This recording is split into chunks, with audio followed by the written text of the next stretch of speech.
My name is Roberto Dell'Oro. Welcome. I'm a professor in the Department of Theological Studies and the director of the Bioethics Institute here at LMU. It is my great privilege to introduce tonight Professor James Giordano, whom we are very fortunate to have this spring on the O'Malley Visiting Chair at the Bioethics Institute. As you know, the Bioethics Institute at LMU is an academic program housed in the Bellarmine College of Liberal Arts, dedicated to the study and teaching of the field of bioethics. Our initiatives, in addition to public lectures, symposia, workshops, include a graduate program in bioethics and very soon an undergraduate bioethics minor. So the undergraduate students here should pay attention to that. We seek to attract students coming not only from the humanities, but also from the sciences. And so this is why we are very happy to be here in the Life Sciences Auditorium, which is a fantastic place, really. So in all we do, we are committed to serving the academic community of LMU, the medical and scientific community of Los Angeles, and the public at large. Many of you might be unfamiliar with the term bioethics, and so let me define it briefly for you, since the lecture tonight is a lecture in bioethics after all. I'll be very, very brief. So bioethics is a relatively new field of study characterized by a philosophical and interdisciplinary approach to the ethical questions raised by advances in medicine, biotechnologies, and the life sciences. Issues like genetic engineering, stem cell research, in vitro fertilization, cloning, assisted suicide, and euthanasia are some of the burning questions defining the field. Questions that find their way into the news almost on a daily basis, which really makes bioethics very interesting. So also the ethical questions raised by research on the brain, so-called neuroscience, have gathered public attention of late. As we will hear in the presentation tonight, neuroscience is forging new directions because of its ability to not only explain how our brains function, but also to experimentally apply such discoveries to manipulate, enhance, or hinder basic functions of the mind, such as consciousness, intentionality, memory, thus potentially affecting control of thoughts, emotions, and behavior. So one can see that we are in a very delicate area of study and experimental application, which makes this lecture tonight so important. Over the past 2 weeks, actually a few weeks, you have probably seen 2 versions of our flyer advertising this lecture.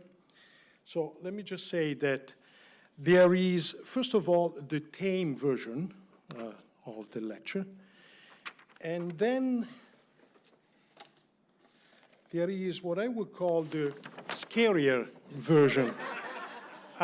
It features, as you can see, a somewhat creepily enticing Professor Giordano holding a brain with a smile that seems to say, "Come to my talk, you will enjoy it." So I know you will enjoy the talk. Also, be reassured, there is nothing creepy about Professor Giordano. He is a regular guy who actually has a profound knowledge of the latest advances in brain research, and so will help us navigate through these difficult ethical issues. Thus, let me finally introduce him briefly. Dr. James Giordano is professor in the Department of Neurology and Biochemistry. He heads the Neuroethics Studies program at Georgetown University Medical School. He received a Ph.D. in biological psychology from City University of New York and was postdoctoral fellow at Johns Hopkins University. He also did postgraduate training in bioethics at Loyola University, Chicago. As I said at the beginning, he is the 2018 O'Malley Visiting Chair in Bioethics. In that capacity, he is serving our institute this semester, teaching a graduate class and giving several lectures to both undergraduate students and the medical community. Some of you might actually have had him in your class. His lecture tonight is titled Building Better Brains, Navigating Neuroscience with Ethics. We're going to have his presentation, and the presentation will be followed by a Q&A session, which will give us the opportunity to ask questions. I'm sure there will be many. So without further ado, please join me in welcoming Professor Jim Giordano.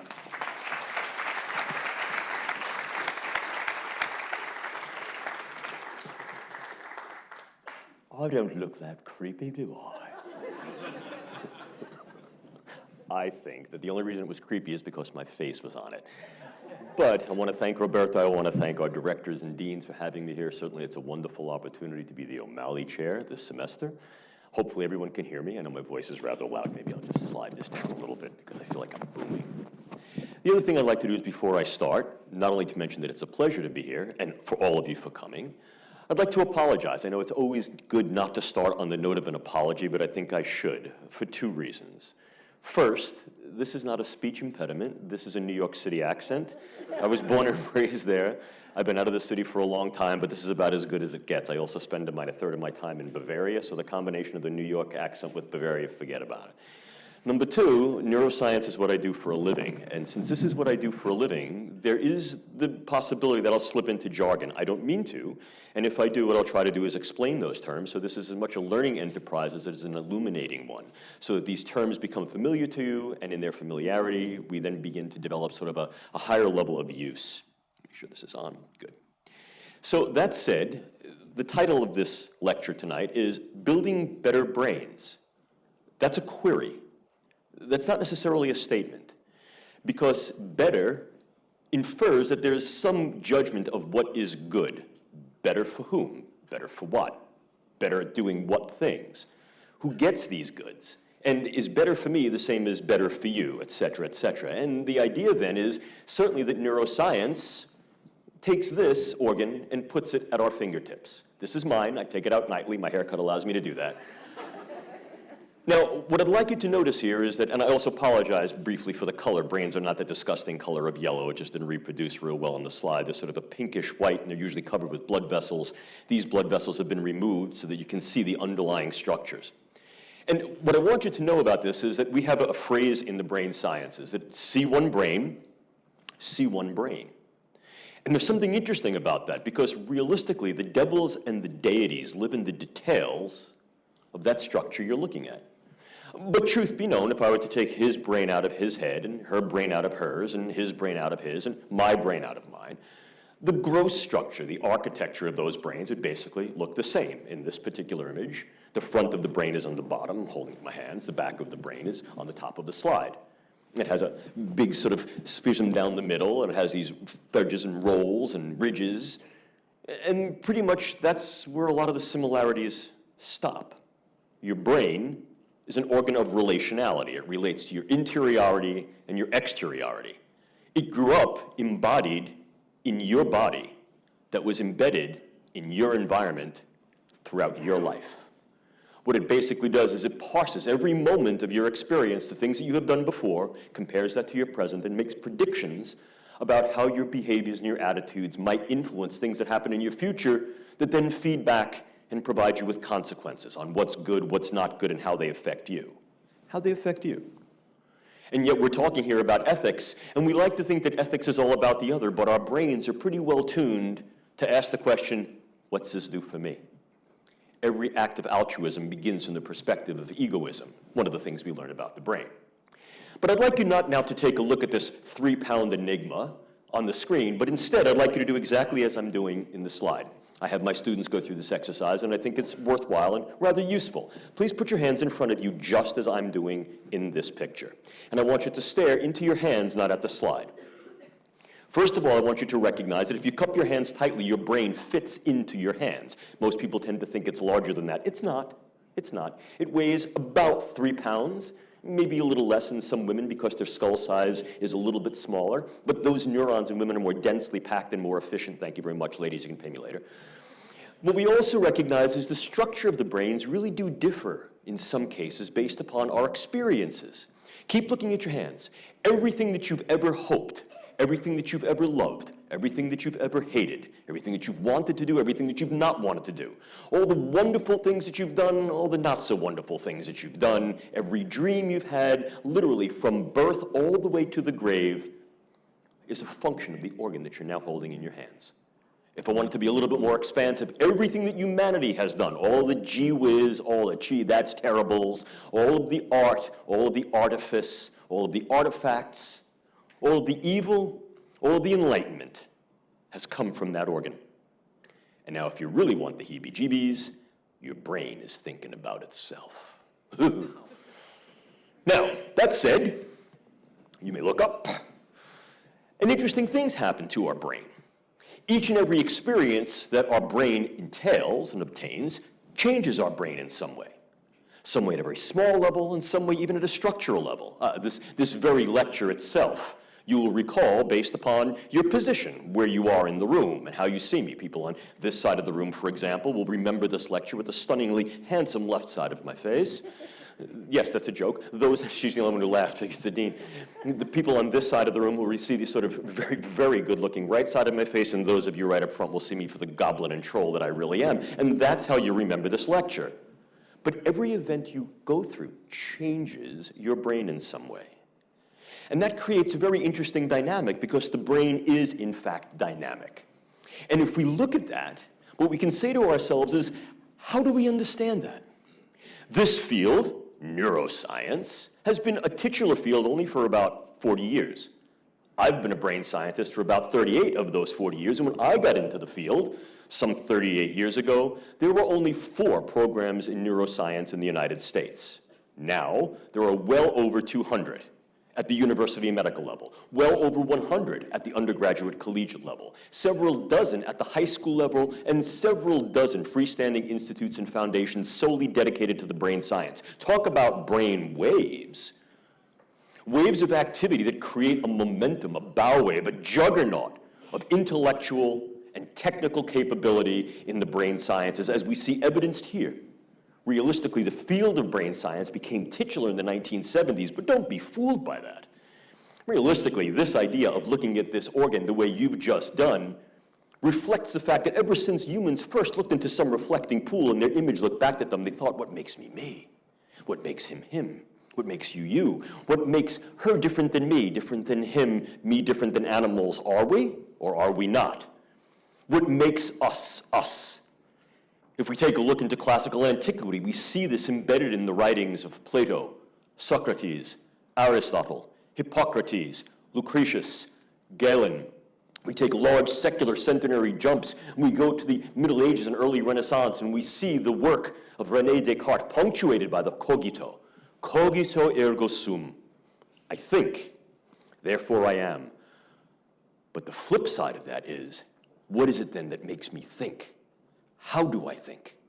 Advance several hundred years to the age of anesthesia that allowed us to crack open the human skull and probe into the depths of the brain surgically and see what happens when individuals survive. And suddenly we began to realize that there's structure and function correlations that are accessible and accessible. Move into the 20th century, arguably, if you will, the century of science and technology, and we harness those powers in this interesting dance of tool and theory as we see here. And if we follow the 20th century from its midpoint to currency, what we see is large-scale projects on a variety of levels, both national and international, that are dedicated to pouring funds into trying to understand the brain not as an enigma or a mystery, but as a puzzle to be solved. Most notably, in 2013 here in the United States, then President Barack Obama launched the Brain Research through Advancing Innovative Neurotechnologies Initiative. Nice acronym, BRAIN. But it wasn't alone in pouring billions of dollars into the research infrastructures here in the United States. It joined a larger global community that created essentially this large thrust of internationalization whereby brain science is harnessed in medicine, in public life, and a variety of other domains internationally. In China, Japan, Korea, India, Australia. Interestingly, one of the things we know is that these brain waves, these waves of activity, also reflect the internationality of the cultures that are engaging them.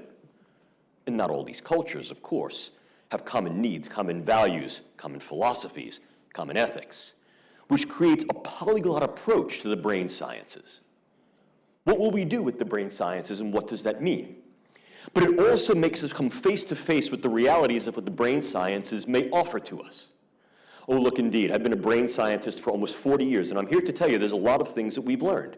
And moreover, there's a lot of things that I've learned when I was a graduate student and a young doctoral student and young professor that were absolutely wrong. Wrong. Factually incorrect. Why?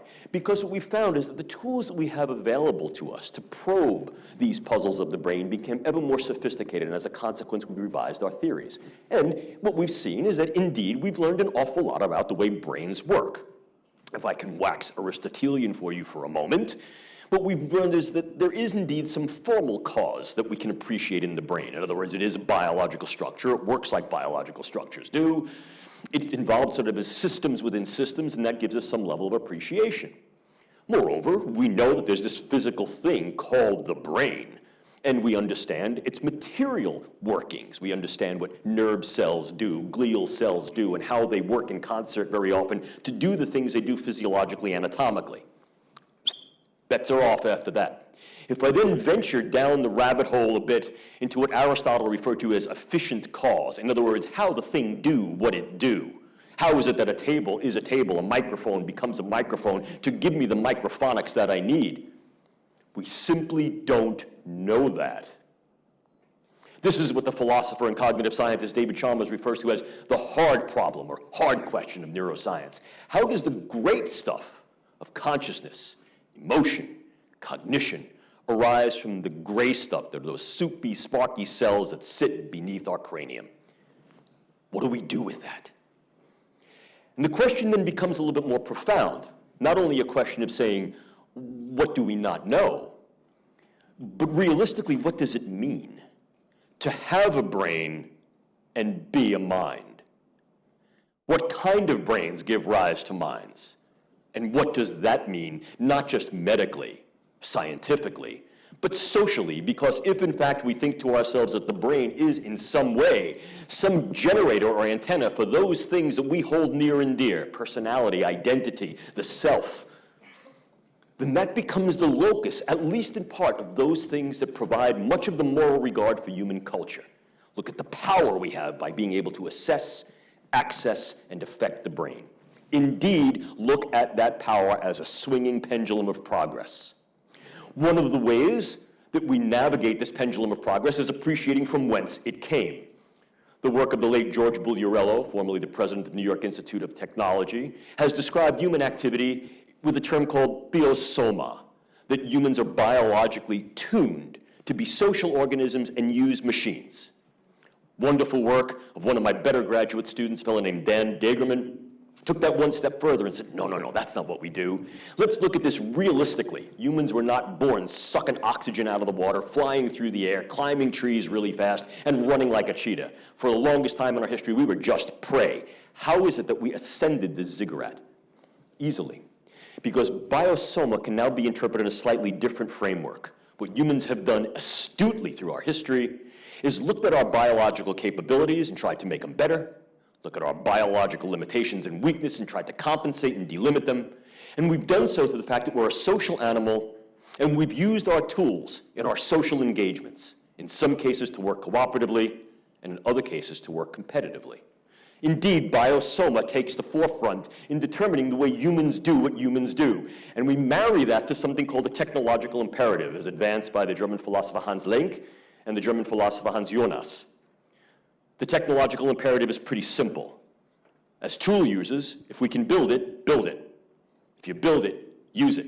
And we marry that then to the mechanistic dilemma, which is a product of our research group, which is that humans, particularly those of us in the West, are wedded to an interesting concept. We don't believe that something works until we explain how, even if we make up that explanation. Humans are the only species that make stories up and then believe them. But that really describes for us a very interesting dance, if you will. A real dance. A dance between myth as an explanatory fiction and logos as a rational accounting of the thing. The same dance is an exchange of tools that we have at our disposal of knowledge, instrument, artifact, observation, and the theories that we devise and develop to be able to explain the world, so we're not petrified of things that go bump in the night and hide under the bed or lurk beneath our cranium. We like to think that we know how things work because we make these explanations up, and then we move on these explanations because we use our tools to control not only our environments, but increasingly ourselves. And that idea becomes paramount, because what we then do with that is this becomes a prompt. It throws down the proverbial gauntlet for inquiry, innovation, invention, and intervention. Remember the three letters: access the brain, assess the brain, and affect the brain. Humans don't turn rocks over just to look what's underneath. They look what's underneath because it's important for them.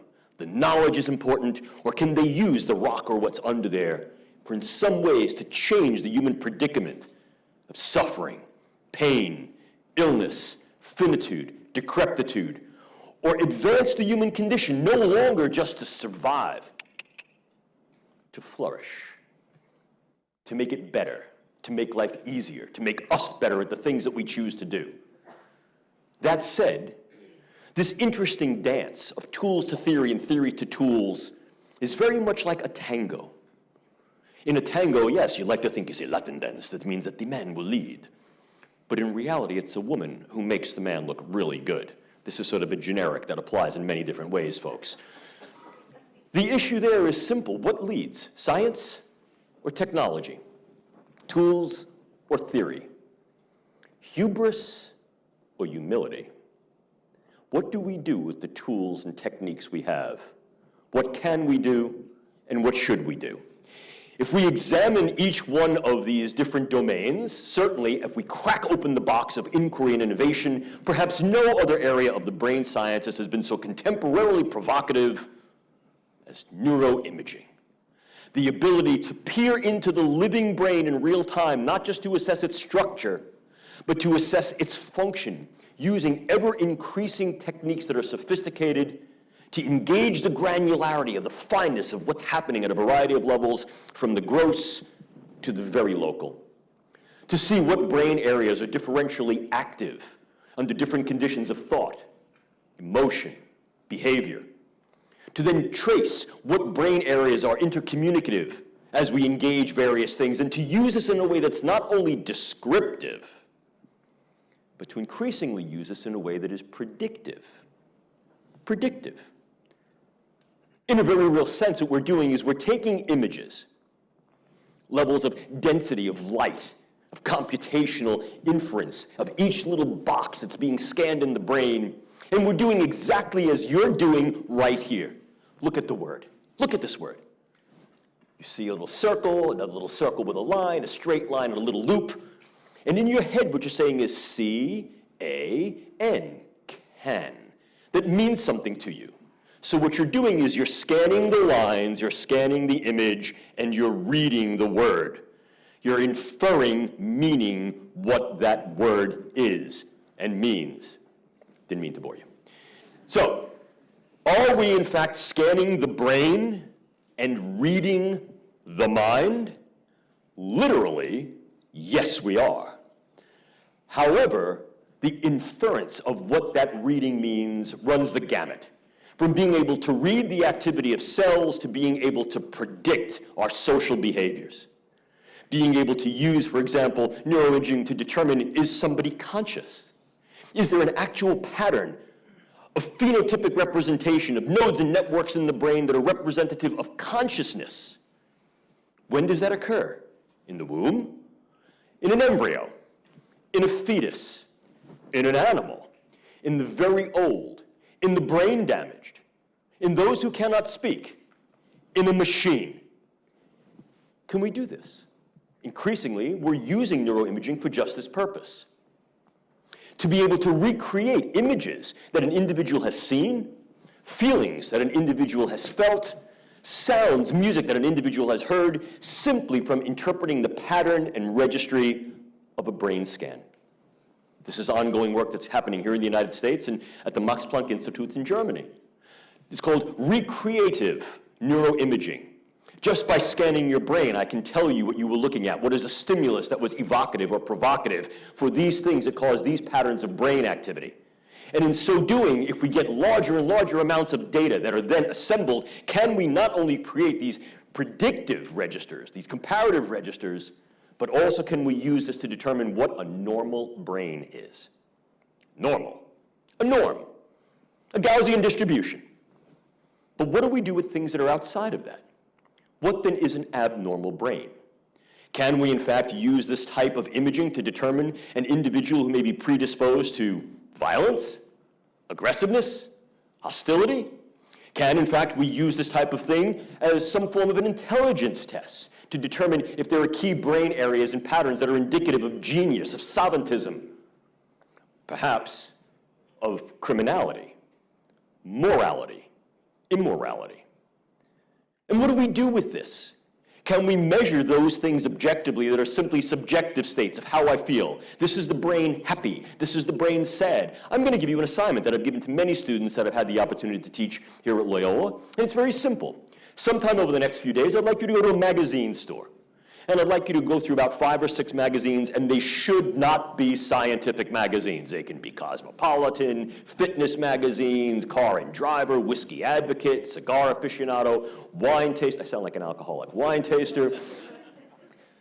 And I guarantee you, you're going to see an image like this with a caption that says, "This is your brain in love.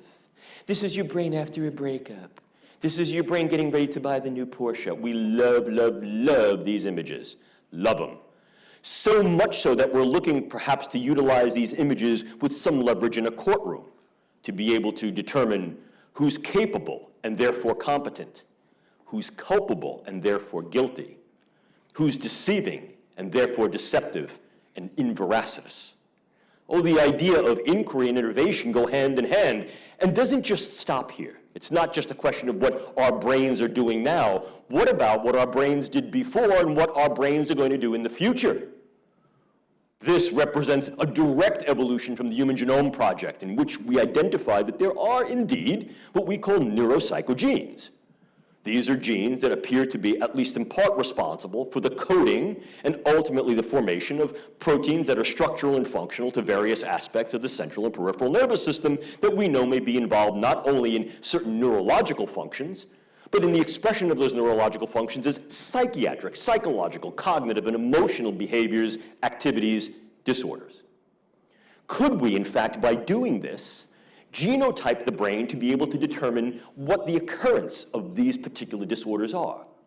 Indeed, that's one of the things we're looking to do ever more with such neurodegenerative disorders as Parkinson's, Alzheimer's, other forms of dementia. And one of the more innovative targets has been Huntington's disease, which, as you may be aware, represents an absolutely fatal diagnosis who present with a double dose of the gene. Until recently, when brain researchers recognized that they could literally turn that gene off in children and adults. Turn it off. A death sentence, no more. That translation of neurogenetic medicine will become a reality in the clinical forefront within the next 5 years. It's still highly experimental. But more than that, we recognize that there are other genes that may be highly, highly influential to our creativity, to our ability, to our violence, to our personality. Are these targetable in the womb? Can we create designer brains? Are they targetable after birth? Are they modifiable throughout the lifespan? The answer to each one of these, ladies and gentlemen, is yes. I give you no science fiction in this lecture. I only give you science fact that may smell of something fictional or fantasy, but represents the reality of what we're capable of doing with the brain sciences. The question then becomes, can we predict who you're going to be? Not only in terms of potential diseases that may affect you, disorders that may affect you, but the structure of your brain and its blueprint. And in that structure of that brain that is blueprinted for you, can we change the blueprint around and rearrange the room, so to speak? Try to do a little redecorating or a little architectural redesign in utero, after birth, in childhood, as we age. Don't like your personality, don't like certain key traits? Change them.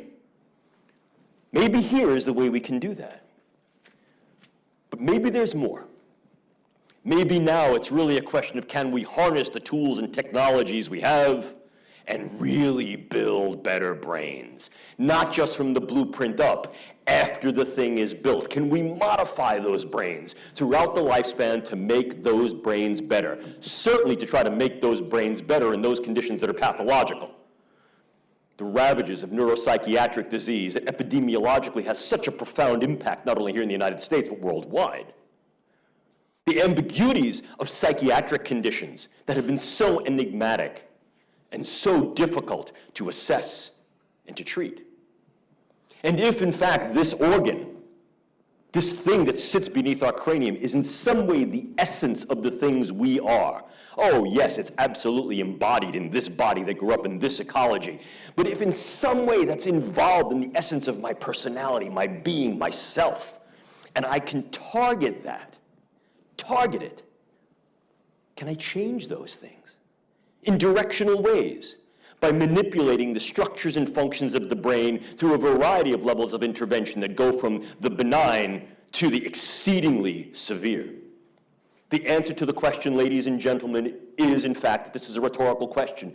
The answer is yes. Yes.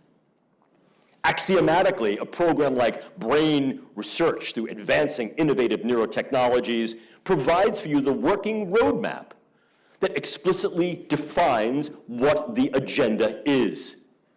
To harness these techniques and technologies, certainly to be able to reduce the human predicament of disease, injury, insult, and decrepitude, but not just, because that's not what humans do. We don't stop just by treating those who are abnormal. We define what is normal and abnormal, and very often we harness those things from the medical silo into the social sphere to make us ever better. Indeed, take a look at these technologies. There are those that are highly, highly invasive. For example, deep brain stimulation. But we say, no, I don't want anybody drilling holes in my head, although these techniques and technologies are highly innovative and very successful. They were pioneered originally against a neurodegenerative disorder called Parkinson's disease. You may be unfortunate to have someone in your family who's had this disorder. It can be very debilitating and absolutely is fatal in some cases because of the progression of brain degeneration. One of the problems is that individuals who have this disorder become refractory to the medications.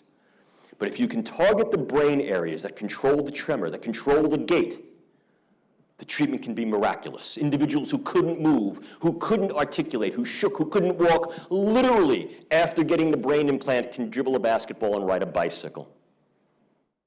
We're also using that type of thing for intentional tremor, dystonia, but not just movement disorders, impulse control disorders like Tourette's, obsessive-compulsive disorder, various forms of anxiety, including PTSD, intractable depression, addiction, chronic pain, aberrant personalities. And evermore, we're entertaining the idea of perhaps this is a vector to be able to control individuals who are incorrigibly violent.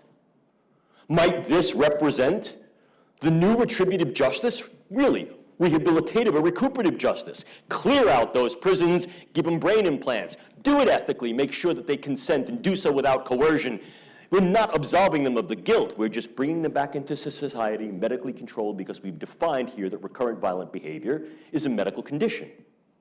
Sounds good on one end, but what if we also define that people who are not like me, who don't think like me, who don't think like you, is a medical condition, a la the way it was done in Soviet Russia? Anyone who was not conforming to the communist ideal was deemed to be schizophrenia. And before we start pointing our finger at those nasty Ruskies, What about drapetomania, right here in the good old USA?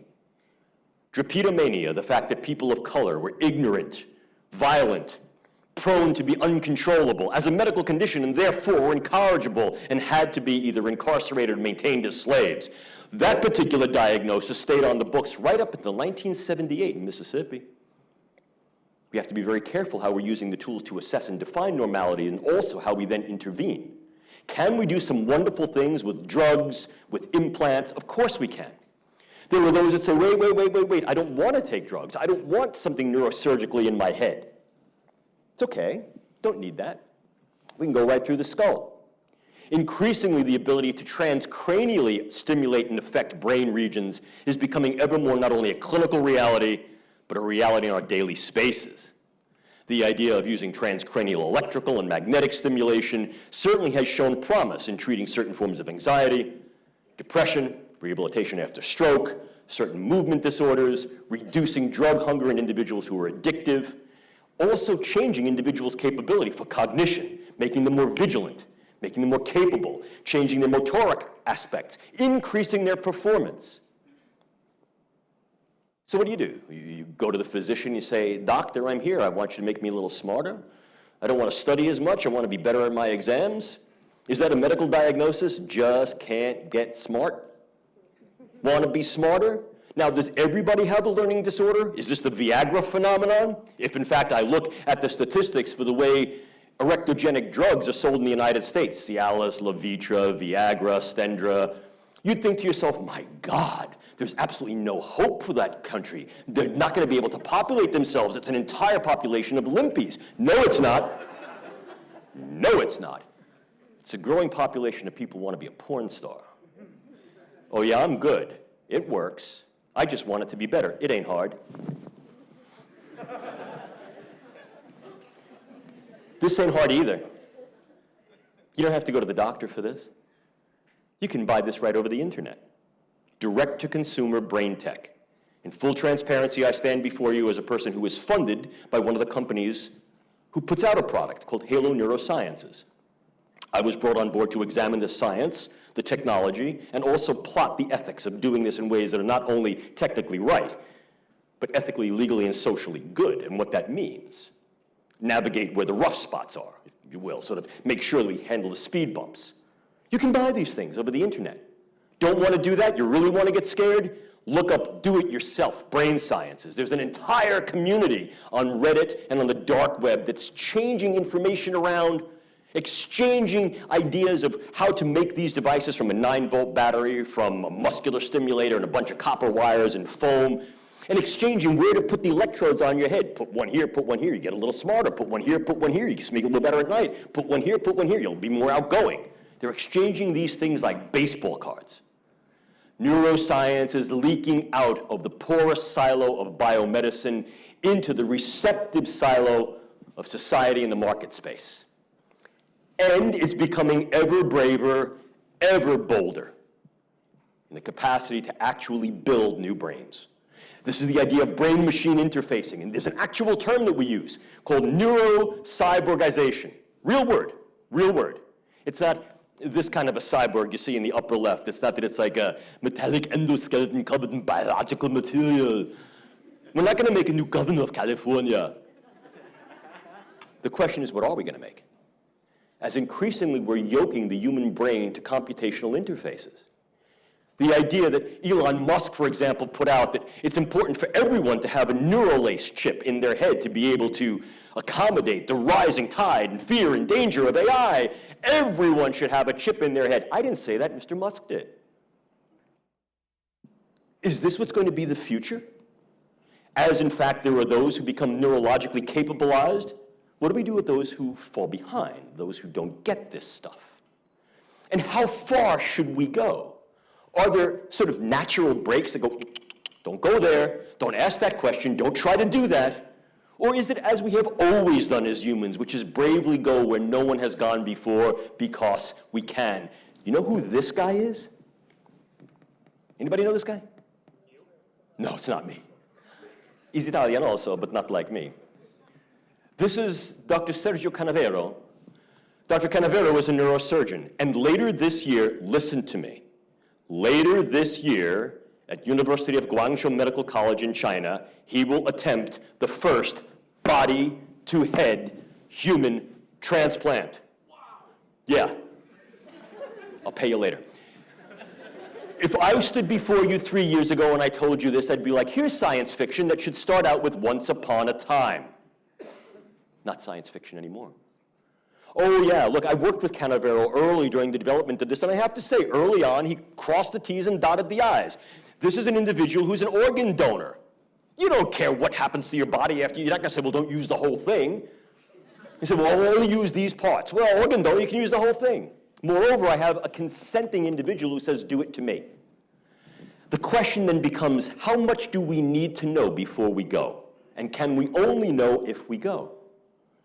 Have we done enough of the animal experimentation? Canavero says it's absolutely criminal to do more animal experimentation. Why? I have to kill an animal to do it. They can't give me consent. That's just random killing. Furthermore, I can't learn what I need to learn just by looking at the survival of an animal. What does it feel like to get a new body? Will my brain do as brains do and just adapt, respond? Or will it be a different me? What will my self be? Will that body always feel foreign, or will my brain assimilate that? But it really goes one step further. It parts the curtain and looks deeply over the edge. And as Nietzsche said, if I look into the chasm very often, the chasm looks back. And the chasm that's looking back is, do we even need a body? If I can, in fact, keep that brain going in secula seculorum, forever and ever, by replaceable parts, and by linking that brain to inputs and outputs in computational system, can I create a viable reality for that brain that doesn't need a body? If it could feel as if it had a body, if it could experience the world interiorly and exteriorly through inputs and outputs that are delivered to that brain. You want to know what I'm talking about here? This is no abstraction. Show of hands, ladies and gentlemen. How many of you had a dream last night? Wasn't it real when you had it? Were you in your dream going, I'm dreaming? Absolutely not. I don't want to know the content of your dream. La, la, la, I don't want to know. Your brain reality is your reality. And if, in fact, I can import information into that brain and take outputs from that brain and link that to an avatar so that brain thinks that it's embodied and moving in the world and experiencing the world, can we do this? I have 2 words for you. Stephen Hawking. Yeah, we can do these kind of things. We can link humans to machines to be able to prolong their lifespan and make them viable contributory members of society and allow them the pleasure of social intercourse on a variety of levels. Yes, we can absolutely yoke brains to machines to create these interfaces. There's a brand new DARPA project that starts this month called NESD, Neural Engineering Systems Designs. The colloquial name for that is the cortical modem. Implants in the brain that allow real-time input and output from the brain remotely. It addresses the Canavero question. Do we really need a body? I've told you fact.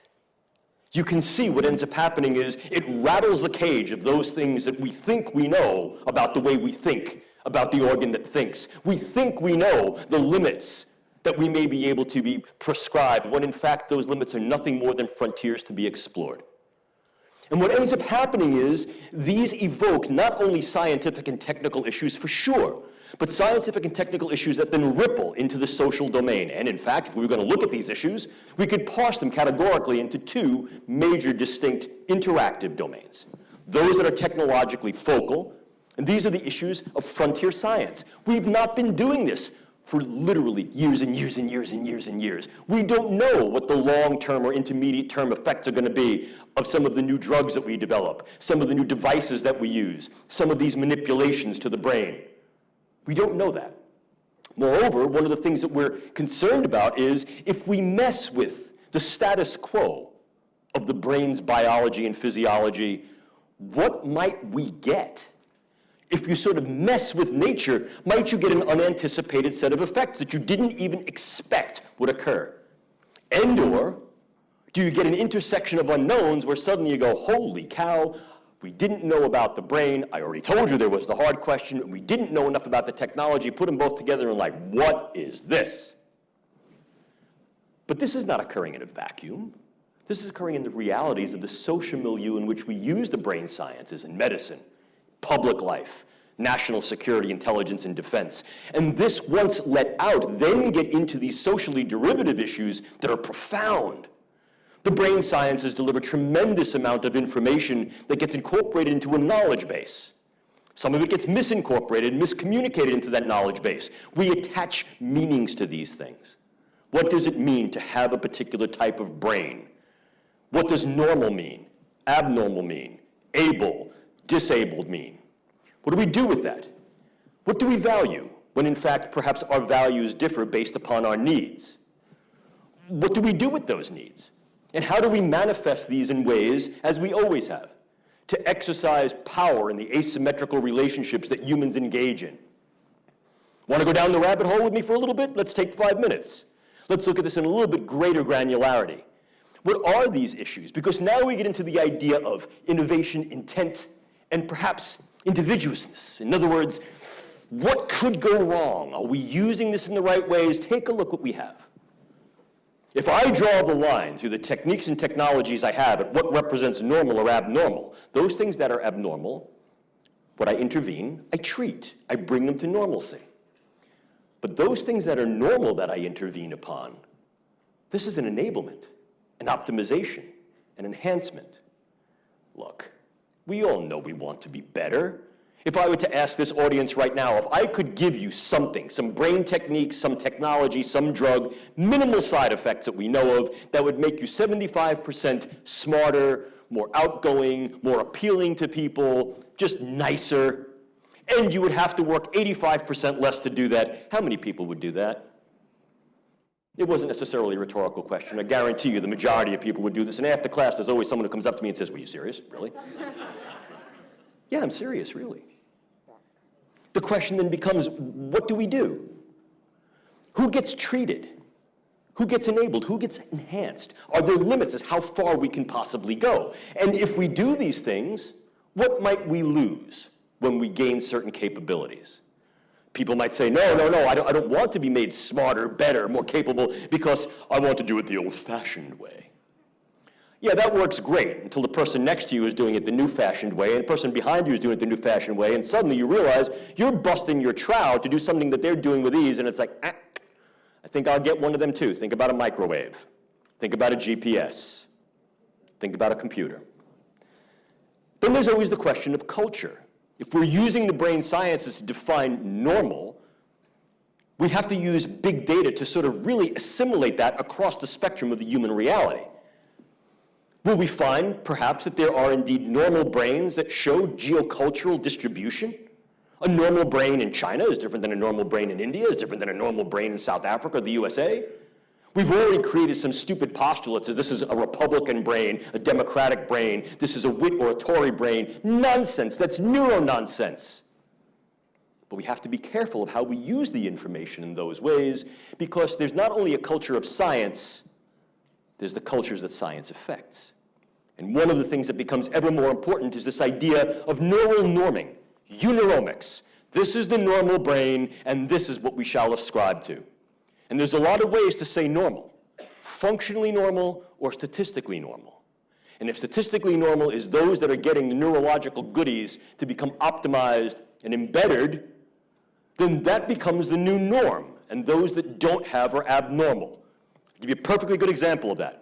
If you ever talk to someone who doesn't have a cell phone, doesn't have a computer, doesn't have a television, doesn't have a microwave, you go, "Whoa, that's abnormal." Look at how that pendulum of progress has defined what is normality. And ultimately, we then have to ask, okay, if that's normal, who gets the goodies? This is Los Angeles. As you can tell from my speech impediment, I come from New York. We got homeless people there, you got homeless people here. Next time you go out on the street, don't divert your eyes in shame or bias or stigma. Look right at those people. Look at them. What? Perfect teeth, beautiful skin, nice hair, nipped, tucked. These are people who are living at the edge of society, who are getting by with just the basics, if that, of the healthcare they may actually need. Who do you think is going to get this? And what's going to happen to the neurologically capabilized versus the neurologically non-capabilized?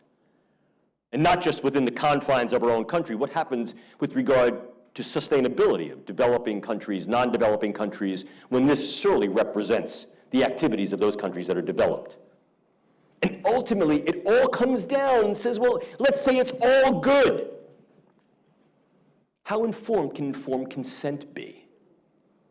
If, in fact, one of the contingencies that I'm here to tell you, in fact, that was not met is, do we have a healthcare system that allows us to continue the research and provide continuous care, not if something goes wrong, when something goes wrong?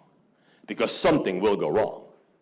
Because the longer this cat is out of the bag, the more the likelihood that we're going to encounter biological variation. We go, didn't know that that was going to happen, or there's going to be somebody who misuses that stuff, sort of like saying, hey, look what I can do with chainsaws. We're already beginning to see it. People who strap 2 or 3 devices onto their head or put it on Junior and say, go to sleep with the brain stimulator on your head. Junior wakes up fried. I'm not kidding. That's a real case. So what do we do with that? When, in fact, part of the agenda that we were looking at in terms of launching the BRAIN Initiative had to be intimately coupled to an Affordable Care Act that allowed its translation into the realities of healthcare in the United States. That didn't make. It didn't make. So we have all of these technologies, all of these capabilities, and really no mechanism to be able to sustain that they're being used in ways that are right and good. So what are we doing? I'll tell you what we're doing. We're facing what essentially is a capability crest. It's a true wave. It's a true wave. It's being pulled by an external force. That external force is that we've let this loose onto society. Consider that to be the moon affecting the tides. And what we've done is we're adding and adding and adding and adding more water, and we're pushing it in the momentum of progress. And what we see is that this wave is propelled by progress. Our position on this wave determines our vision, looking back, looking forward. And obviously, in looking forward, it also dictates where on the wave allows us views of potential futures. This is a real wave. It's an unstoppable wave. I'm not going to stand before you for a moment and say, let's adopt a simple precautionary principle and let's just stop this stuff. Can't stop it. You know why? Because it is a global event that captures a $175 billion currency dollar market a year. That's greater than some countries' gross domestic product, folks. Highly competitive, big prizes, and some risks. So what we're really responsible for is, now that we're in the water, we got to surf that crest. Surfing that crest has particular obligations, being aware of the trajectory, the potential impact that you may have if you land in certain places on the shore, who's around you, the limitations. It's a balancing act. It balances the art and skill of surfing. This is what is characteristically referred to as a techne, not only just the use of a tool, a surfboard, but the art of using it in the right ways. How can we do this? We have to recognize that surfing this crest involves that the status quo is progress. This will happen. You can't stand in front of it like a train and say, stop. It won't happen. If it stops here, it's going to go on somewhere else. And very often, cessation in one domain is an opportunistic window in another. We have to appreciate the intersection of unknowns, what we don't know about the brain, what we're developing tools and techniques to explore, and the intersection of those tools that are unknown and the brain that is unknown. And what we need to do is balance our optimism and our pessimism with a strong sense of pragmatism. What's real? What are the real capabilities? What are the real limitations? Not only of the tools and techniques of the science, but of those of us who develop and use it. Enter the field neuroethics, relatively new field. Titularly spawned in 2002, the word was first used here in California by the late William Safire, New York Times columnist, and it caught on, boom, like fire on dry brush. Suddenly, this term, this idea of neuroethics, was not only on the lips of the academic, but on the lips of the public. The philosopher and cognitive scientist Aldina Roskies described the field as having 2 major foci. They're a little erroneous in their nomenclature. The first, she called the neuroscience of ethics. That's not really true. These are neuroscientific studies of the way humans engage moral activities, human thought, human decisions, of morality. And perhaps other species as well. And we're now learning that humans aren't the only ones who do this kind of stuff. Rather interesting. But that second tradition or focus is the ethics of neuroscience. Is the research done well and good? Are its uses and meanings being used for things that are good, and how do we define the good? Arguably, if you're going to do the neuroscience of anything, and particularly the neuroscience of morality that is so, in fact, important, you better make sure you're doing the neuroscience and using the neuroscience well. It better be sound research, and you better examine the meanings, applications, and uses that brain science incurs, particularly when you begin to look at this as something that's almost meta-ethical. If we're using the brain sciences to define how it is we gain morality, engage moral decisions, and apply them to ethics and law, and then in fact what we're doing is we're using ethics and law to guide the neurosciences and apply the neurosciences, it better be good. It better be tight. It better be a cooperative that one hand cleanly washes the other and they both wash your face. That's this thing called neuroethics. I've had the absolute blessing of having as a later in life mentor this man, who you may not know. That's Professor Edmund Pellegrino, passed away a few years ago. Ed is very often thought of the great eminence of American bioethics. As he liked to say, the reason for that is he went to school with Aristotle. And Ed and I had a number of conversations about neuroethics. I was very fortunate that Ed brought me to Georgetown to develop neuroethics there. He didn't know what it was. He asked me frequently, what is this thing called neuroethics? Is it something that engages sort of a hyphenated ethics? Is it weak? Is it strong? But clearly what he understood is the quotes that I have for you here, is that ethics must remain aware of science. And it must be aware that science is self-referential and critical and revising of itself. Therefore, the ethics cannot look at old science, but must only look at new science. And in that way, it's not only a lens to look at the science, but a mirror to look back on itself. And this is what ethics does. This is what neuroethics does. It embraces the bold and the beautiful, and it deals with the good, the bad, and the potentially very ugly of brain science. Step one in doing that, cache this. This is a reality check. We need to cache the reality check of what the neuroscience and technology can actually do and what it can't, what neuroethics can actually do as a discipline and practice, and what the expectations of medicine and society really are, and recognize in some cases our hubris, and in other cases call for our humility. To do that, it becomes important to instill a practical wisdom in neuroethics as discipline and as practices. Practical wisdom, what Aristotle referred to as phronesis, a phronetic neuroethics. In its wise practices, it must appreciate that neuroscience is not limited to what occurs from our East Coast to our West, is not limited to what occurs with regard to our European friends and colleagues. It's increasingly becoming a global enterprise with different needs, values, philosophies that are predicated upon the cultures in which that research, development, and use are in fact occurring. In that way, it must in fact be principled, certainly. It has to be integrative to bring together the humanities and the sciences, and it must be contributory to science and to society. Working with my group, John Shook and some of our other colleagues have tried to develop what this principled neuroethics would look like. Certainly, it needs to be principled. In many ways, the existing principles of bioethics may not be sufficient because the capabilities of the brain sciences forge a brave, bold, and sometimes burdensome new brain-oriented world. We may need a principle of self-creativity that allows us to engage these tools and techniques in ways to expand ourselves, to be optimized in our flourishing and our survivability.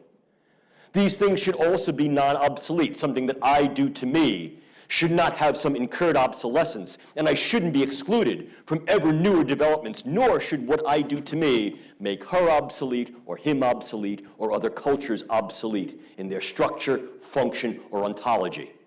Moreover, it should be empowering. What I do for me should empower me to do certain things, not only individually, but as a member of the human race. And it must comport with citizenship. And this is that these things must work not prima facie as standalone principles, but ultimately to recognize that this is a global enterprise so that we focus neuroethics in saying, how do we do this in a way that is cooperative? It has to be brave. Indeed, new applications of brain science and their uses, weighing those things that may be good and not so good. Indeed, it has to be brave. It has to be integrative in a variety of ways. And in being integrative, it needs to be truthful. It doesn't need to give off science fictions and in that way be performative and make things up. No, the sky is not falling. Yes, it's cloudy and may rain. That's very, very different. That level of integration must, in fact, consult the relevant life, psychological, social, and sciences, and the humanities as well. And does this as an ongoing process as both scientific and social progresses develop. It needs to be contributory. It doesn't exist free from the milieu of the social sphere. It engages the social sphere. But it has to do that honestly. No BS neuro, no BS neuroethics. It's not a question of banging a false drum and creating panic, nor is it a question of espousing false optimism and utopian views. It must, in fact, be authentic. It must, in fact, not be wasteful. And it must be sensitive and respectful of public good. And in that way, neuroethics might come of age. In other words, this thing that we've created, neuroethics and neuroscience, goes from being the wooden golem to being something real, something alive, something responsive. Pinocchio becomes a boy. What it has to do is move away from these mere imitations of its youth and at the same time avoid some of these nasty impulsiveness of adolescence that I'll allude to in a moment. Because these are still new tools. The science is still a new science. And in fact, it has to work to create genuine capabilities, not just of the science, but to integrate that science as ways of working with others.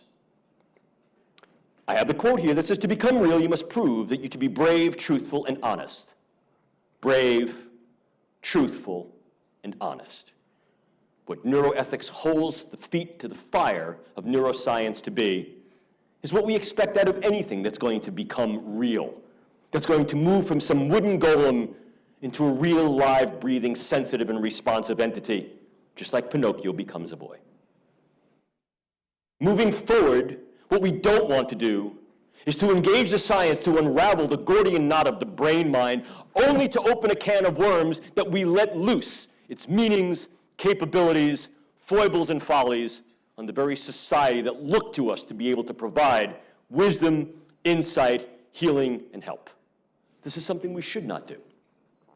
I go back to the words of my mentor, Ed Pellegrino, who said that the next decade will bring even greater challenges as we develop these new technologies.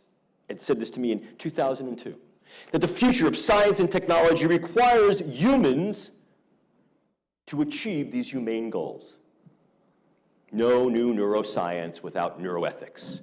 Phonetic neuroscience needs to be pragmatic in the spirit of John Dewey, not only in its perception, but in its practice. Here defined by the philosopher Alistair McIntyre from the University of Notre Dame, an exchange of goods between individuals in relationship that are predicated on the needs of that relationship. It asks, what does society need of and from the neurosciences, and how does that define the way neuroscience is articulated in ways that are technically right and ethically good? Because the goal is not to retard progress in the brain sciences. Absolutely not. It's to embrace the stance that is advocated by the late philosopher and ethicist Hannah Arendt. As you may be aware, Hannah Arendt was very interested in what made humans tick, so to speak, and she's rather well known for her very in-depth study of the way humans work and articulate the activities of their work. One of the things she became very well known for is a detailed study of the war criminal Adolf Eichmann. As you may know, Adolf Eichmann was sort of a middle-level bureaucrat who was engaged in a paramilitary arm of the German military called the Waffen-SS. And he literally was the accountant, if you will, for the Holocaust. Sat behind a desk, calculated numbers that involved the mass shipment of human lives from Western Europe to the concentration and death camps in the East. Auschwitz, Birkenau, Majdanek, Treblinka, Ravensbrück. And after the war, he escaped to South America. In the early 1960s, he was discovered by the Israeli Secret Service, who kidnapped him and extradited him back to Israel to stand trial for what he did. And Arendt, having been a victim of the Holocaust, having gone to an internment camp in France and ultimately being allowed to immigrate to the United States, wanted to see what this was. She wanted to see that individual. And what she thought she would see was the embodiment of evil. This is a human being who, with a slice of a pen, was sending millions of children, women, aged, frail, to their deaths. And what she saw was a middle-level bureaucrat who was doing his job in a way that he thought was in lawful order because he wore a uniform and was a careerist and opportunist, and at the end of the day went home to his kids, loved his wife, and said, "Job well done, and that's how I promote." She commented on the banality of evil, that it's there in perhaps each of us. And she commented on the way that we work, that what Eichmann did on a daily basis was bury his head into the work and slave like an animal. She referred to that as anima laborans. And in so doing, he committed the crimes for which he ultimately swung from the gallows. And that crime is crimes against humanity. Not just crimes against those individuals he sent to their deaths, crimes against the essence of what it means to be Homo sapiens, to be humane as a human, to recognize that we can use our knowledge, our wisdom, our practical wisdom as phronesis, not to put our heads down and create some golem that suddenly we'll look up and ask, what have we done?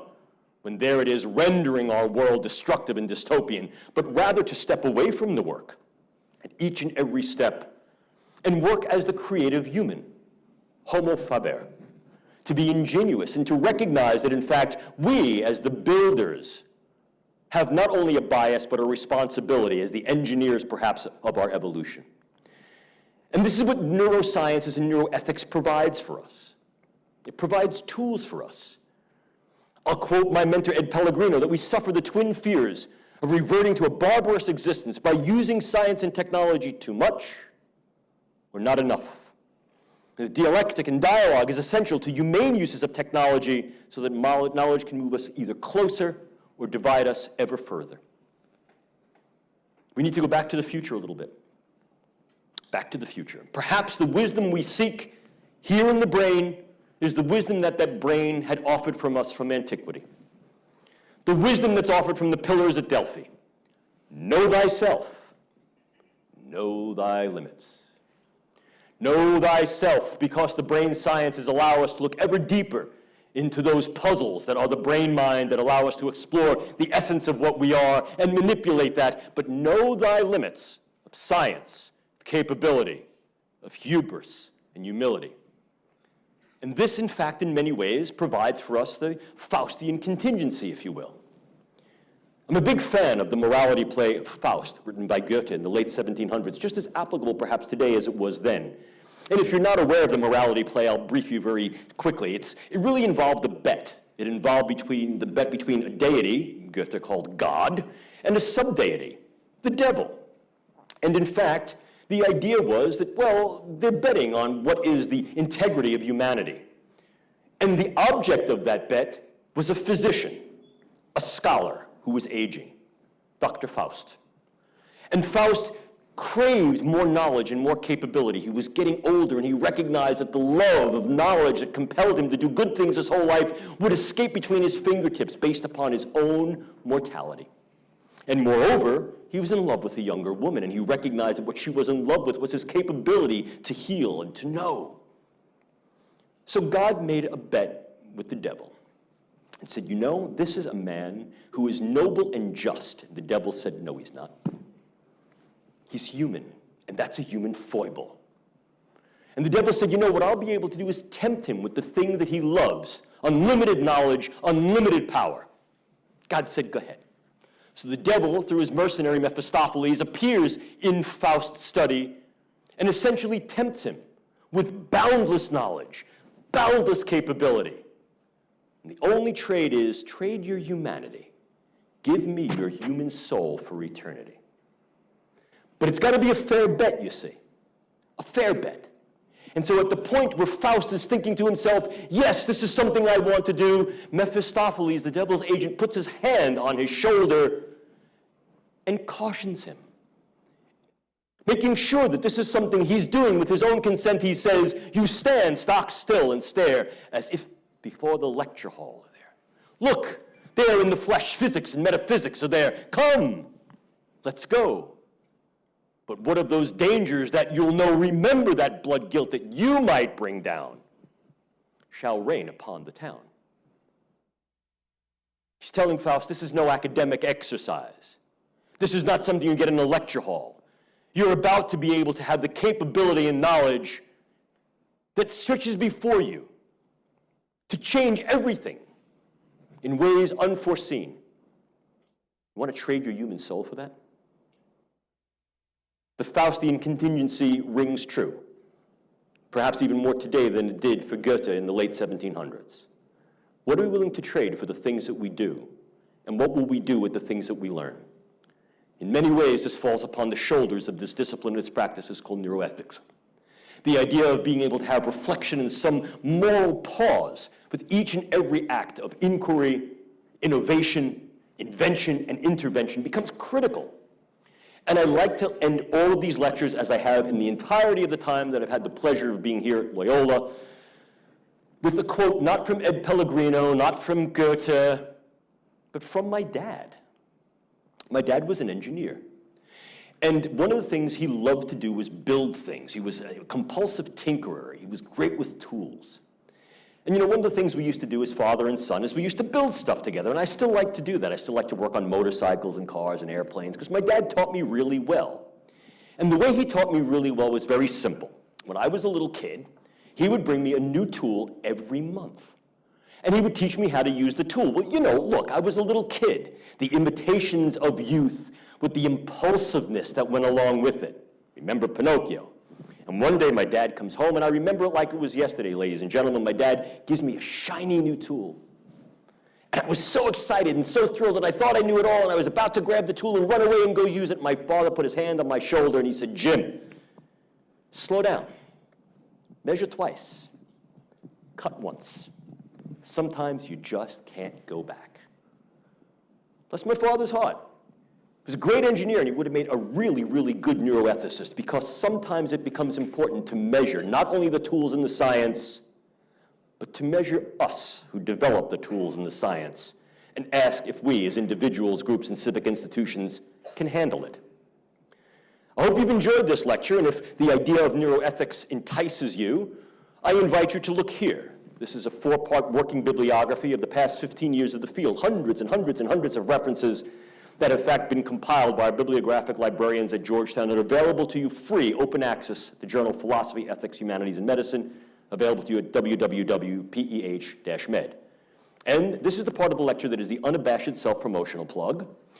If this interested you, if this tripped your trigger, if you found this provocative, contentious, fascinating, frightening, I've only had an hour of your time, and I apologize for that. The field deserves more, and so do you. I offer you these books. I'm proud of them not because I edited them or I wrote them. I'm proud of them because it was an effort essentially in herding cats. Cats with big egos and big brains. It brings together the greatest minds in the fields of science, philosophy, engineering, sociology, anthropology, technology, ethics, the military, to provide for you, the reader, their lens, their insights, and their voice in dialectic as to these exceedingly provocative, if not contentious, issues in stunning detail. And if, in fact, you wish to get in touch with me, I will entertain each and all of your inquiries, each and all of your comments. This is where you can reach me, and I thank you very, very much for your time. I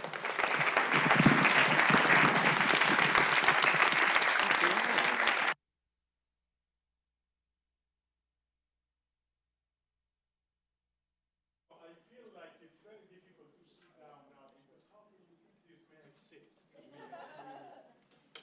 But we can now open up the discussion. Of course, we had many, many provocations in your lecture. Jim, thank you very much. It was extremely exciting.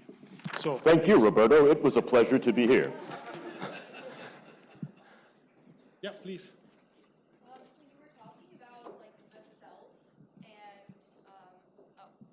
and you mentioned the self a couple of times, and I've just read neuroscience topics about sort of saying that there is no self. It's an illusion. It's just our cells in our brain. What's your stance on that? You probably read some of the work of the German philosopher and ethicist Thomas Metzinger, who feels that the ontological self is just that. It's something of a psychological placeholder. If, in fact, you were actually to describe what's going on, that I had to refer to me as the interiority of my body that I experience in real time, that is then spread across the experiences of my lifespan, that would be very difficult for me to say. Look, I'm 60 years old. I look in the mirror. It ain't the same self that was looking back when I first got into the field 40 years ago. I recognize it's changing, but yet there's something preservative with regard to the interiority of the me-ness of me. I think it's debatable to say, is that real, or are we actually recognizing that our cells change? Or might it be that perhaps on some level, those brain cells, what we call mitotically stable, they don't. They don't. Not all of them can actually regenerate. Only few of them can. They can prune, and perhaps there is some stability actually in those cells that allows it to preserve some structure of what is the me-ness of me, the Menschlichkeit of me, as we say in German. But I had a very, very smart graduate student who's now a very, very profound professor at Johns Hopkins University named Jeremy Purcell. And Jeremy had one flaw, is that he always used to let perfect get in the way of good. But he wrote a wonderful paper, we wrote this together, about the meanings of the self, and it's a question of level. The idea of, are organisms able to at least experience, this is me, this is not me, this is what's inside, this is what's not. At that point, we could say even very simple organisms have at least some viable self that is recognizable to them. The question then becomes, on a higher level, on an ontological level, is there something preservative? But the deeper question is, how much of a brain and or its function can I change, should I change, between suddenly that self is not myself anymore? Do I then feel, by the iterative integration of some of these techniques and technologies into my brain, that at some point the autonomous me that I felt was me ain't me no more?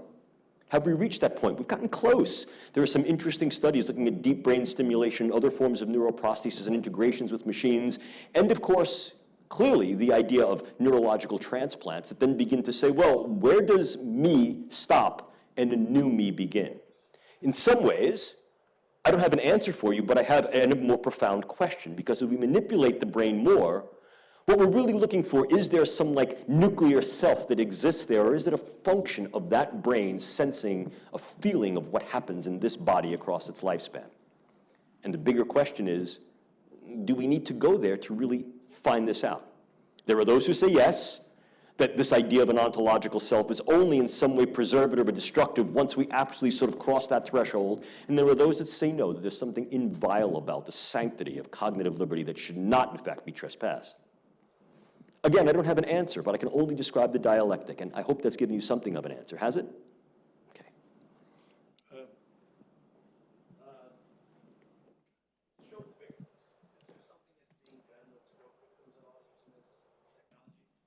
Yeah, so the question was, is there something that's being done with these new techniques and technologies for stroke victims? And stroke is not necessarily a uniform diagnostic or pathological category. There's a number of different types of stroke. They range from the fairly mild, which are basically called transient ischemic attacks and or transient vascular accidents, to things that are more profound. You have those that are caused by a clot, you have those that are caused by a hemorrhage. It also depends where in the brain these things occur. And one of the things that has become notable is that brain tissues don't do a really good job in repairing themselves. But if the damage is arrested early, one of the things brains can do is they can literally hand off certain functions to other brain areas. In other words, they can parse things out. I'm one brain area, Professor Deloro is another, I become injured, he takes over, so to speak. Can we accelerate that process? Can we use some of these neurological techniques and technologies to be able to make brains do what brains do better? And the answer appears to be yes. I refer you to two very important DARPA-based programs that came out of the Brain Initiative. One was called SubNets, which is systems-based neurotechnologies for emerging therapies, and the other, which is called RAM, which is restoring active memory.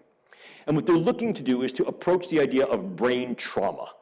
Closed head trauma, inclusive of things like stroke, open head injury, brain injuries caused by insult and accident, and recognize that if the brain tissue is damaged, can we do something to that tissue, either through the use of a prosthetic device or through stem cells or genetic manipulation, to be able to prompt not only that brain tissue, but perhaps the adjacent brain tissue to respond in such a way that's compensatory and rehabilitative?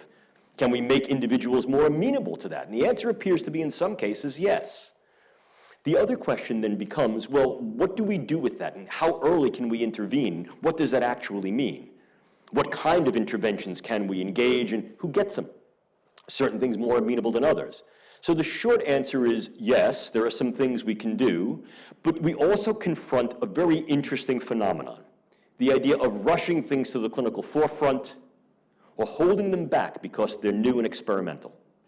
This is the idea of might we commit certain harms by omission, by not putting them into clinical practice, or might we commit particular harms by commission, by putting them into practice and not really knowing what they're doing. And this is part of that balanced discourse and dialectic that we face with many of these cutting-edge brain techniques that are particularly oriented towards therapeutic ends. Yeah, we may be able to employ them to reverse some of the ravages of these types of pathologies, but they're still new. Do we have the mechanisms not only to provide them, but also to create a net under this wire of experimentation and exploration in which we then engage our patients and ask them to consent to walk so that if and when something goes wrong, we'll take care of them, perdurably? And the answer to that question is not yet. The science is there, but the social institutions to sustain the science haven't quite caught up yet. The best answer I could give you is standby.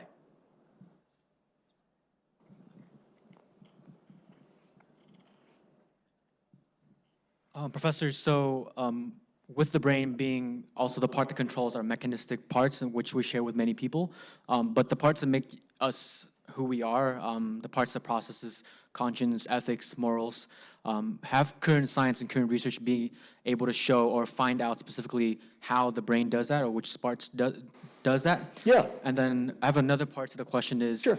Among some of my academic courses, I've been able to come upon the theory that the brain is actually just a transceiver for consciousness, so like a laptop that connects to the cloud. What are your thoughts on those? Yeah, well, let me answer the second question first because it's easy. Who knows? Right?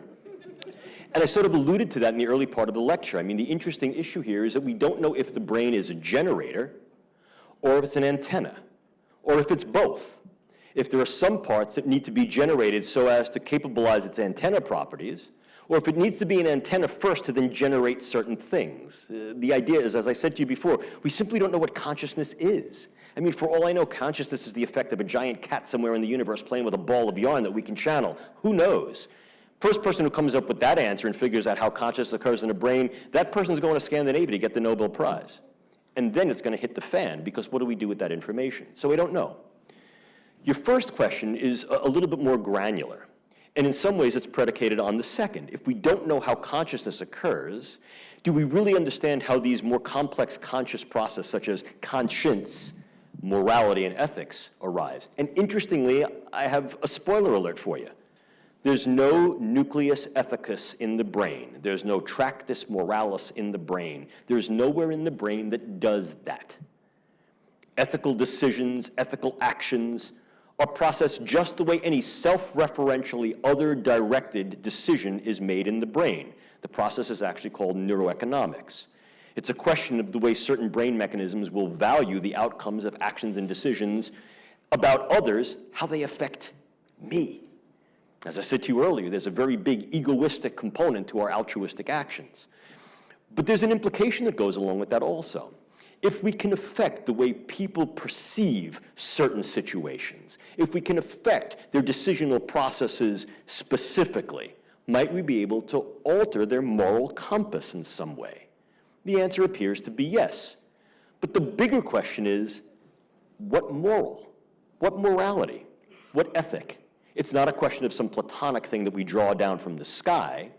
Humans create what is the moral standard and what is the north on the moral compass that individuals, groups, and societies shall navigate to.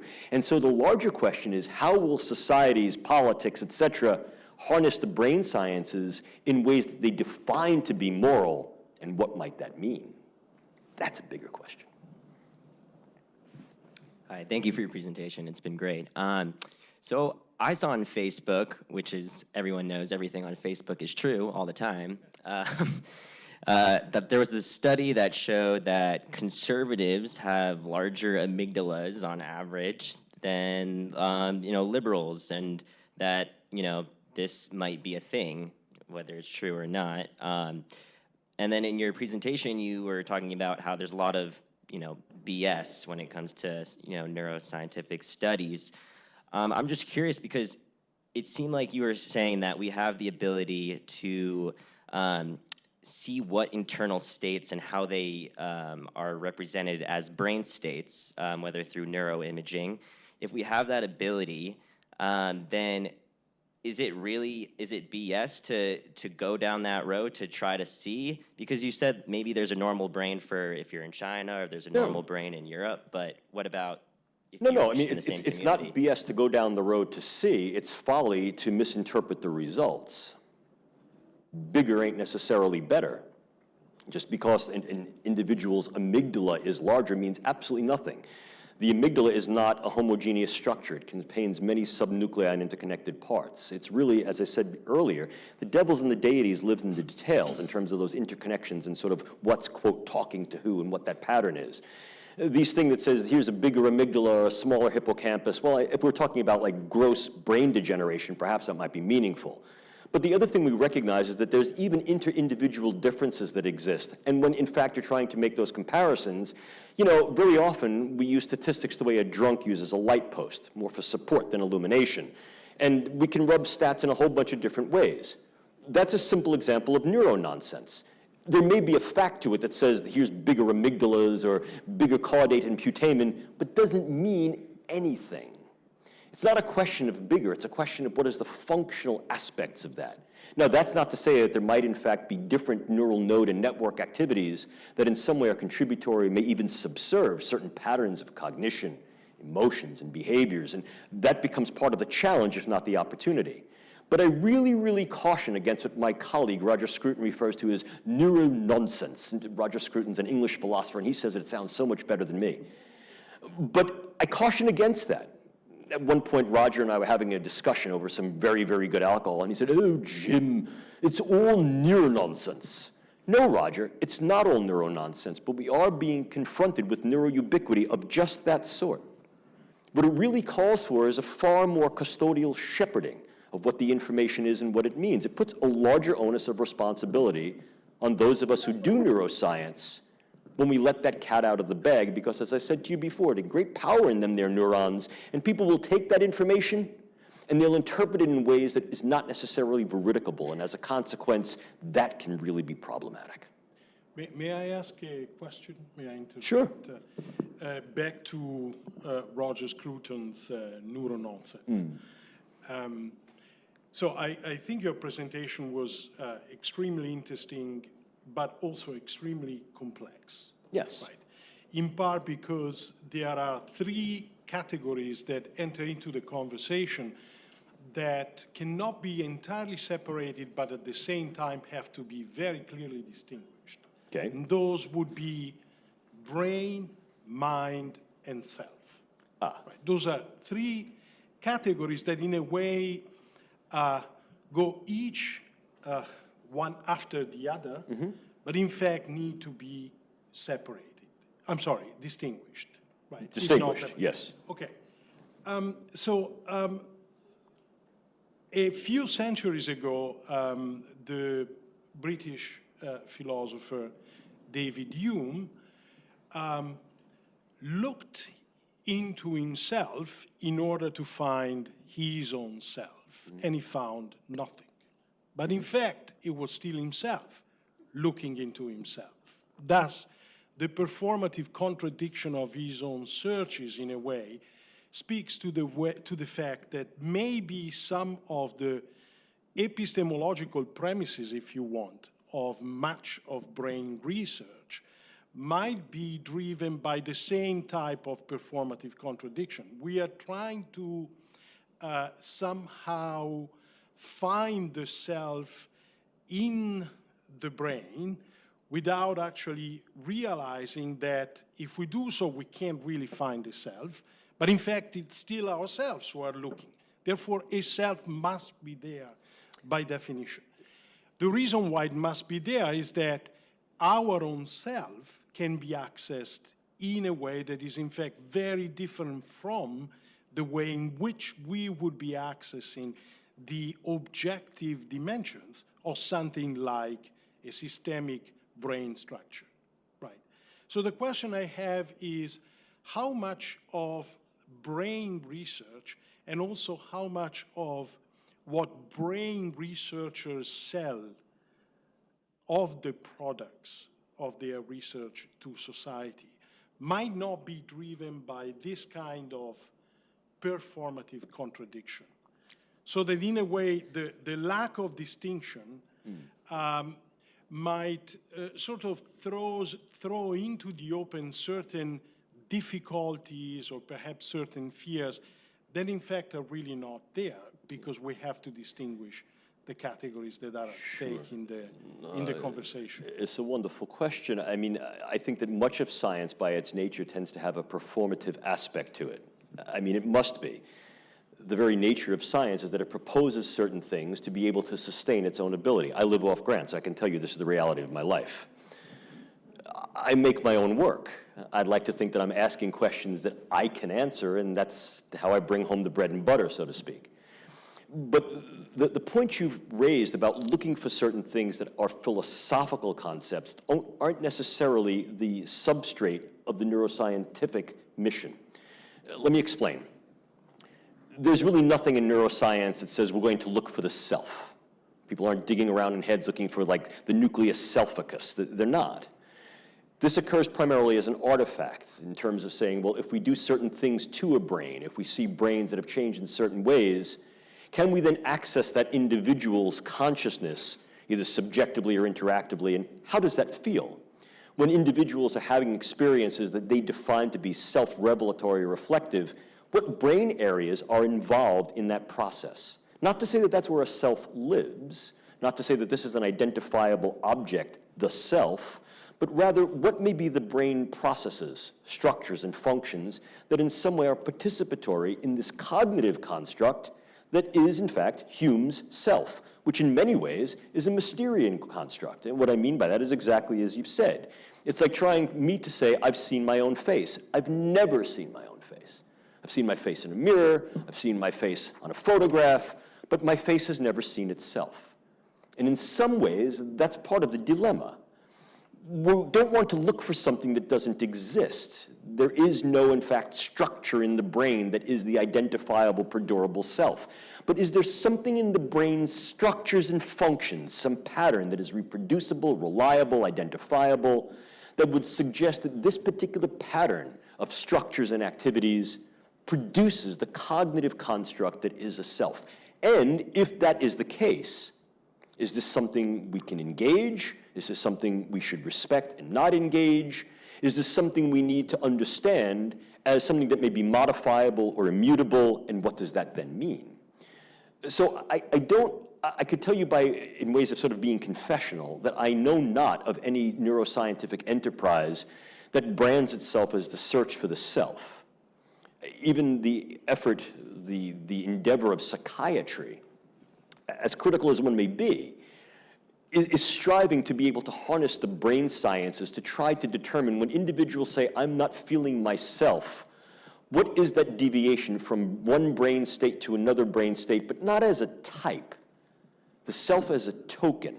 Because if in fact we really look to see is there something underneath this token, we don't know how we bridge that token gap. And that remains part of the hard question of neuroscience. It's how the great stuff arises out of the gray stuff that very often is unquestionable in many ways. We don't simply have the tools to address. Thanks. I think we have time for maybe another question, and then we'll close it off. We have two. We have this one here and one way in the back, because you had your hand up all the while, but you're way in the back. Keep your hand up so that Helena can see you, and you get the next question right here, okay? Okay. Thank you, Professor, for the lecture. It was great.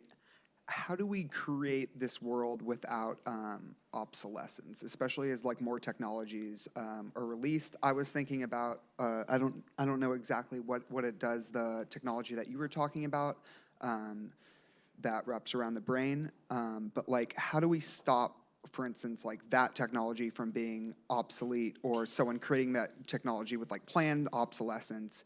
How do we foster, what steps do we need to take to create that?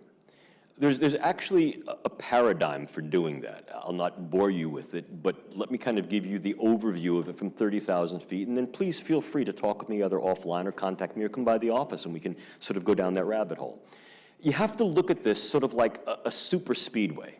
I mean, truly, I mean, many, many entries, a lot of different vehicles, all striving to be first or get ahead. Certainly the prizes are huge, prizes of exploration, discovery, accomplishment, outcomes, and then real financial prizes that go along with it as well.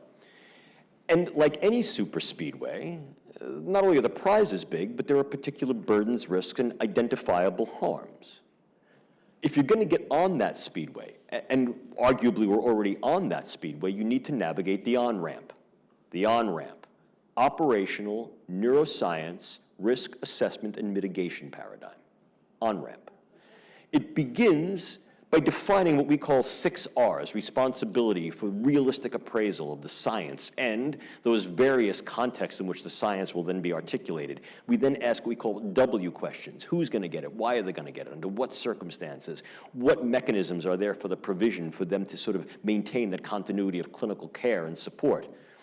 And then ultimately that becomes very important to sort of drive those things into the reality of appreciating, are we ready to do this? And very often the answer is no, which is why my colleague John Shook and I tried to develop this principled neuroscience that looks, neuroethics that looks forward at the neuroscientific capabilities in the real world environment of the social milieu. You can't do ethics without an appreciation of economics. Why? Because ethics is about the discourse and application. And when you lose that practicality, you lose its viability. And one of the issues we see is that there is a market model there. So the idea of letting this loose, if you will, like a cat out of the bag, also demands a particular civic responsibility to say, are those institutions in place that will allow not only obsolescence of a technique or a technology, but the individuals who have that technique and technology? And what does it do to the haves and have-nots as it renders other obsolete? And are we at least prepared to engage in some type of a hierarchical balancing that may occur by the neurologically or neurotechnologically capable eyes? And the answer increasingly is no. In many cases, my European colleagues look at some of the neuro and bioethical issues that we deal with, and they chuckle because they say, you know, if you had a single-party payer system, where you defined a standard of care, and then through a particular level of medicine-based evidence, not evidence-based medicine, you defined that this represented a viable standard of care because all the contingencies for continuity of care and research were in place, you know, a lot of these problems would go away. Yeah, but you know, the truth of the issue is that in some cases that is rather true in the United States, although Americans seem to get a sniff of the socialist about that, and we push back.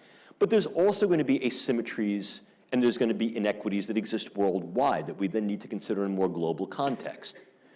So I can't tell you what the definitive answer is, but that certainly represents a methodological approach to its address. Did I answer your question? Somewhat. I just don't know how you would, I guess, enforce all, since it is so global and it's becoming so global, how would you? You can't. You've hit the nail on the head. Global enforcement of anything becomes difficult because what you have to do is develop a cosmopolitan palette of ethics policies and regulations that are then leverageable in communitarian contexts. And very often it's going from the cosmopolitan to the communitarian and the communitarian to the cosmopolitan that things need to get hung up on the shelf and say this will not obtain or will not entail. Are there mechanisms to do that as well? Interestingly, I can tell you of one, and this is a real scenario. I had the real pleasure and honor of working with the Organization for Economic and Commercial Development. It's called the OECD, that over the next 4 years will be focusing on neuroscience and neurotechnology as sort of the breaking wave, if you will, of capabilization of human society worldwide.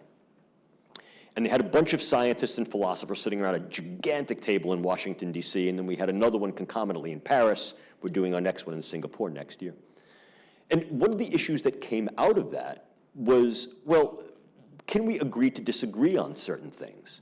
That in some cases, some things may become obsolete, but can we at least care for those individuals who are rendered to said obsolescence and create a tiered system? And one of the ways you can do this, the proposals to do this, was through something called discourse ethics, and adopting a system that had been advocated by the philosopher John Rawls, which is considered to be a reflective equilibrium. And in so doing, and engaging reflective equilibrium, another Rawlsian concept called minimax might be employed and utilizable either as minimax or as maxi-min. And you know, there was some real consensus that that might be a way to go forward. We recognize that certainly obsolescence will occur. It happens to all of us. But if we recognize that the speed and magnitude of said obsolescence may be predicated on these technologies and build in certain systems to then provide a net under this wire, as I said before, well then I think obsolescence and non-obsolescence comports with global citizenship that then allows empowerment and self-creativity, but does so in a way that's not going to be destructive. Is it an ideal? Of course it is, but so is ethics. Ethics is the tangential striving towards an ideal that we say, perhaps this is going to satisfy us and be enough for us right now, because to expect any more, that is unrealistic. I know there are other questions, but we need to end. Of course, Jim will be outside and available for your queries. I want to say at the end of this neuro lecture, we probably need a stiff drink, minimally. In fact, there's a reception outside. I would like to conclude thanking Professor Giordano, but also, before I come to that final thank, I would like to recognize the staff of the Bioethics Institute, specifically Gigi McMillan, Elena Olivieri, David Rogoff, and Jared. Please, if you could stand and we can give them a round of applause. Thank you. Because they have done a wonderful job at advertising the lecture, especially with the scary picture of Jim. And so finally, a big thank you to Jim Giordano for his wonderful. Thank you very much.